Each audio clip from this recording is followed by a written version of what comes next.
नमस्कार, आज के मुख्य समाचार इस प्रकार हैं। बैंक ऑफ अमेरिका में 30,000 कर्मियों की छंटनी। बैंक ऑफ अमेरिका अगले कुछ सालों में करीब 30,000 लोगों की छंटनी करेगा। बैंक ने 2014 तक अपनी पुनर्गठन योजना के तहत अपने खर्च में $5 अरब की कटौती करने का लक्ष्य बनाया है। बैंक ने कहा है कि यह पुनर्गठन प्रोजेक्ट न्यू BAC के अंतर्गत किया जा रहा है। इस गतिविधि का उद्देश्य बैंक को अधिक केंद्रित, दुरुस्त और कार्य सक्षम बनाना है। इसके अलावा यह ग्राहकों को बेहतरीन वित्तीय सेवा देने, अधिक राजस्व अर्जित करने, सावधानी से खर्च और जोखिम को कम करने और शेयर धारकों को दीर्घकालिक मूल्य उपलब्ध कराने की रणनीति का हिस्सा है। प्रोजेक्ट BAC के प्रथम चरण में उपभोक्ताओं के बैंकिंग परिचालन, आवास ऋण एवं बैंकिंग तकनीक का पुनर्गठन करना और परिचालन में सहयोग करना है, जबकि अक्टूबर से शुरू होकर मार्च तक चलने वाले दूसरे चरण में बैंकिंग कारोबार करने वाली कंपनियों जैसे बैंक ऑफ अमेरिका और मेरिल लिंच आदि की समीक्षा की जाएगी। प्रोजेक्ट न्यू BAC के पहले चरण के लागू होने के बाद के अगले कुछ वर्षों में करीब 30,000 नौकरियों की छंटनी होने के अनुमान है। इससे 2014 तक बैंक के खर्च में करीब $5 अरब की कमी आएगी। बैंक में अभी करीब 2,88,000 लोग कार्य कर रहे हैं।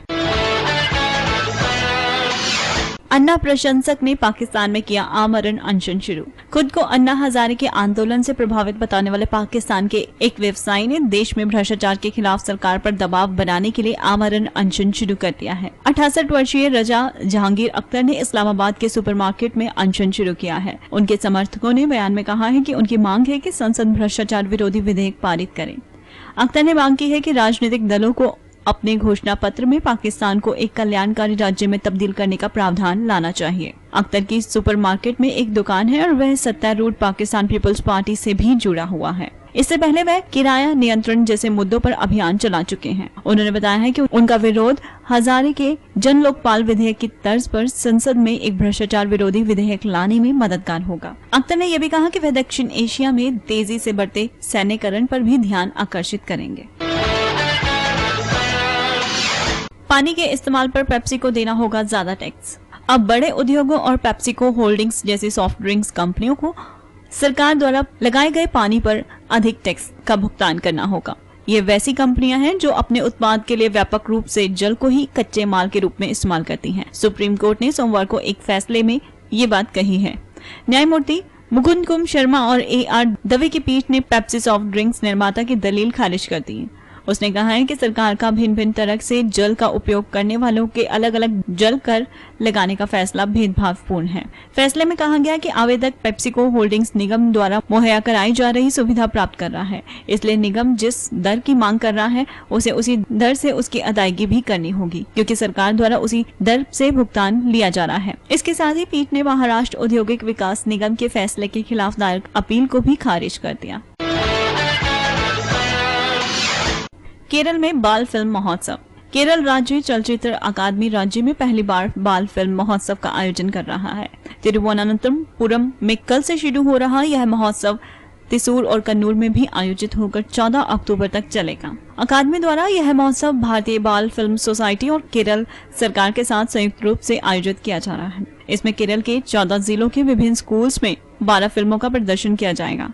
इन फिल्मों में मल्ली, संडे, हेलो और छोटा सिपाही जैसी पुरस्कृत फिल्में शामिल हैं। भारतीय बाल फिल्म सोसाइटी द्वारा निर्मित और संतोष सावन और वीरेंद्र सैनी जैसे प्रसिद्ध निर्देशकों द्वारा निर्देशित फिल्मों को भी प्रदर्शित किया जाएगा। इसके अंतर्गत फिल्मों के प्रदर्शन के बाद स्कूली बच्चों के साथ विमर्श भी किया जाएगा। फोटोग्राफर गौतम राजा अध्यक्ष का निधन। फेमस फैशन फोटोग्राफर गौतम राजा अध्यक्ष का मंगलवार सुबह दिल का दौरा पड़ने से निधन हो गया। वह 61 वर्ष के थे। राजा अध्यक्ष फिल्मी हस्तियों के बीच बहुत लोकप्रिय थे। उन्होंने भारतीय फिल्म उद्योग के लगभग सभी बड़े सितारों की तस्वीरों पर काम किया था। लेखिका शोभा डे के नजदीकी रिश्तेदार राजा अध्यक्ष ओपेरा रिकॉर्डिंग्स इकट्ठी करने के काफी शौकीन थे। उन्होंने इस विषय पर कई टॉक शोज में भी हिस्सा लिया था। उन्होंने पश्चिमी व भारतीय शास्त्रीय संगीत से जुड़ी परियोजनाओं पर भी काम किया था। डे ने राजा अध्यक्ष के निधन के बाद ट्विटर पर लिखा कि उनके प्रिय गौतम राजा अध्यक्ष अब नहीं रहे। विदेशों में बढ़ रही है हिंदी की महत्ता। देश में नई पीढ़ी पर भले ही अंग्रेजी का भूत चढ़ रहा हो, लेकिन विदेशों में हिंदी की महत्ता पिछले सालों में काफी बढ़ी है और विदेशी विश्वविद्यालयों ने इसे एक महत्वपूर्ण विषय के रूप में अपनाया है। हिंदी को 1949 में 14 सितंबर के दिन भारत की संविधान सभा ने राजभाषा के रूप में स्वीकार किया था और तब से यह दिन हिंदी दिवस के रूप में मनाया जाता है। संविधान के अनुच्छेद 343(1) में यह प्रावधान किया गया है कि देवनागरी लिपि के साथ हिंदी भारत की राजभाषा होगी। भारत में अंग्रेजी की बढ़ती लोकप्रियता के बावजूद आंकड़ों के हिसाब से हिंदी बोलने वालों की संख्या दुनिया में आज तीसरे नंबर पर है। पेंसिल्वेनिया यूनिवर्सिटी में हिंदी भाषा विज्ञान पढ़ाते रहे सुरेंद्र गंभीर का मानना है कि हर वर्ष लगभग 150 अमेरिकी भारत आकर रिसर्च करते हैं और वह पाकर हताश होते हैं कि भारत में हिंदी प्रयोग के अवसर बहुत ज्यादा नहीं है। दूसरी ओर भारत को बेहतर ढंग से जानने के लिए दुनिया के करीब 115 शिक्षण संस्थानों में हिंदी का अध्ययन होता है। अमेरिका में 32 विश्वविद्यालयों और शिक्षण संस्थानों में हिंदी की पढ़ाई होती है। ब्रिटेन के लंदन विश्वविद्यालय, कैम्ब्रिज और यॉर्क विश्वविद्यालय में भी हिंदी का अध्ययन होता है। जर्मनी के 15 शिक्षण संस्थानों ने हिंदी भाषा तथा साहित्य के अध्ययन को अपनाया है। यहाँ कई संगठन हिंदी के प्रचार का काम भी करते हैं। हॉलैंड में 1930 से हिंदी का अध्ययन हो रहा है और आज यहाँ 4 विश्वविद्यालयों ने इसे प्रमुख विषय के रूप में अपना रखा है। एन्सेफेलाइटिस से 9 और बच्चों की मौत।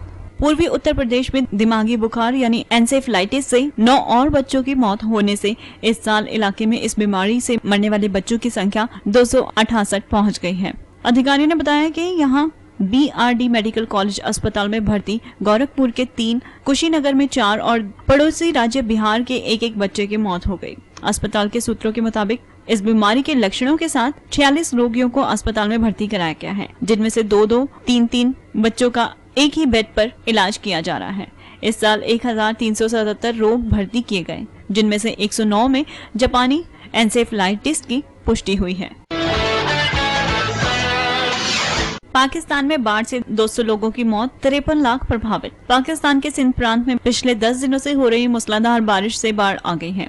प्रदेश के अधिकांश क्षेत्र जलमग्न हो गए हैं। इस बाढ़ के कारण 200 से अधिक लोगों को अपनी जान गंवानी पड़ी है और 53 लाख से भी ज्यादा लोग प्रभावित हुए हैं। पिछले एक हफ्ते से प्रांत में लगातार हो रही भारी बारिश के कारण नदियों में बाढ़ आ गई है। राष्ट्रीय आपदा प्राधिकरण NDM का कहना है कि बाढ़ से सिंध के 23 जिले प्रभावित हैं और 43 लाख एकड़ भूमि जलमग्न हो गई है। NDMA के प्रमुख जफर कादिर का कहना है कि बाढ़ के कारण अभी तक 218 लोगों की मौत हुई है और 495 लोग घायल हुए हैं। कादिर विदेशी मिशन और अंतर्राष्ट्रीय संस्थानों के प्रतिनिधियों के साथ बाढ़ प्रभावितों की मदद के लिए आयोजित कार्यक्रम में बोल रहे थे। बाढ़ के कारण अभी तक 17 लाख एकड़ भूमि में खड़ी फसल बर्बाद हो गई है और 12 लाख घर बह गए हैं। सिंध सरकार का कहना है कि करीब 2,80,000 लोगों ने 2000 राहत शिविरों में शरण ली हुई है।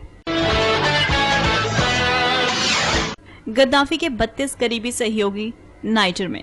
नाइजर के प्रधानमंत्री ने सोमवार को कहा कि लीबिया के फरार नेता मुअम्मर गद्दाफी के बेटे सादी समेत 32 सहयोगी नाइजर पहुंच चुके हैं। नियामी में विदेशी राजनयिकों के साथ एक बैठक में प्रधानमंत्री ब्रिगी रफीनी ने कहा कि गद्दाफी के बेटे सादी और 3 जनरल समेत कुल 32 लोग यहाँ छुपे हुए हैं। प्रधानमंत्री ने ये भी कहा कि इन लोगों ने 4 अलग अलग समूहों में 10 दिनों के दौरान सीमा पार की है। उन्होंने कहा कि नाइजीरिया में उन्हें मानवीय कारणों से शरण दी गई है। सार्वजनिक रेडियो के मुताबिक रफीनी ने कहा कि सबसे बाद में सादी और उनके 8 दूसरे सहयोगी आए हैं। इसके पूर्व एक अन्य स्रोत ने बताया है कि सादी अभी तक अगादेज नहीं पहुंचे हैं, वह अभी भी कहीं मरुस्थल में ही है।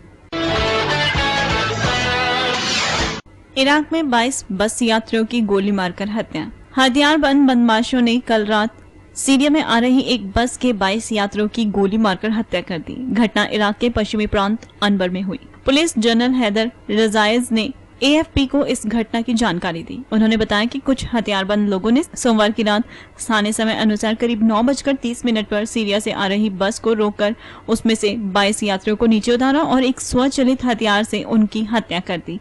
उन्होंने बताया कि सभी मृतक पुरुष हैं और उनके शव शत-विषित अवस्था में जमीन पर पड़े हुए हैं।